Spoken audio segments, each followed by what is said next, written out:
Are you looking to boost your team's productivity and streamline your development process? If your answer is yes, then you are watching the right video. Hi, we are Agilemania, and today we will discuss how to run effective sprint planning meetings.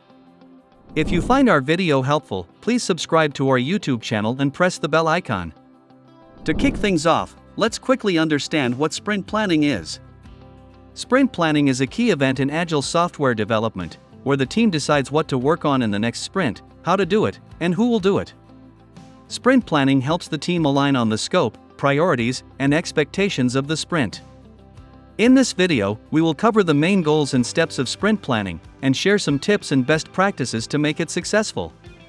Suppose you are the Scrum Master for a team that is developing a new software application and you are about to start sprint planning for the upcoming sprint. Before the meeting, you groom the product backlog and estimate the effort required for each item. You also create a sprint planning agenda. At the beginning of the meeting, you review the overall project goals and objectives with the team. You also review the team's capacity, considering their availability, skills, and experience. Next, the team collaborates on the sprint backlog. They select the items from the product backlog that they believe they can realistically complete during the sprint. Please note that the sprints can be as long as you want, however, it's most common for sprint length to be between 1 and 4 weeks. Once the team has selected the items for the sprint backlog, they estimate the effort required for each item. Then, they assign tasks to team members. Finally, the team reviews the sprint backlog to make sure that it is complete and achievable.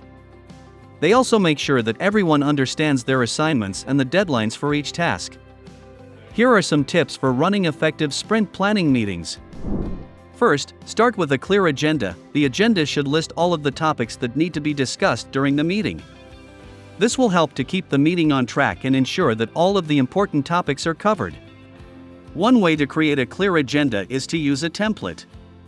There are many sprint planning meeting templates available online. You can also customize a template to fit the specific needs of your team.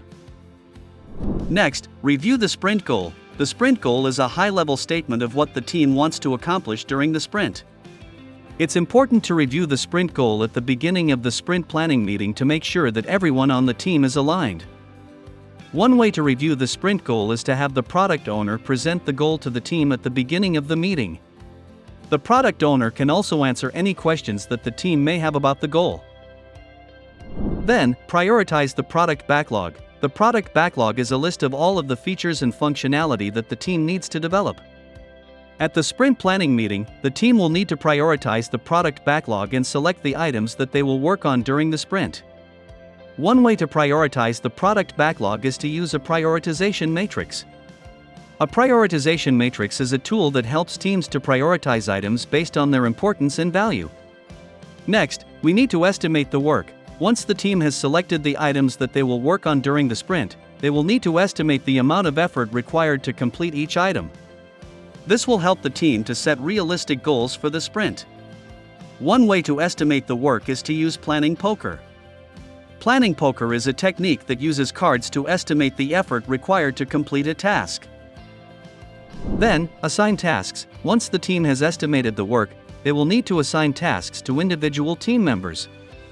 This is important for ensuring that everyone knows what they need to do and that the workload is evenly distributed. One way to assign tasks is to have each team member select the tasks that they want to work on.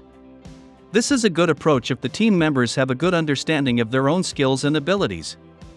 Last but not the least, review the sprint backlog. Once all of the tasks have been assigned, the team should review the sprint backlog to make sure that everything is clear and that everyone is on the same page. One way to review the sprint backlog is to have each team member read over their assigned tasks and ask any questions that they may have. The team should also make sure that the sprint backlog is complete and that all of the necessary tasks have been assigned.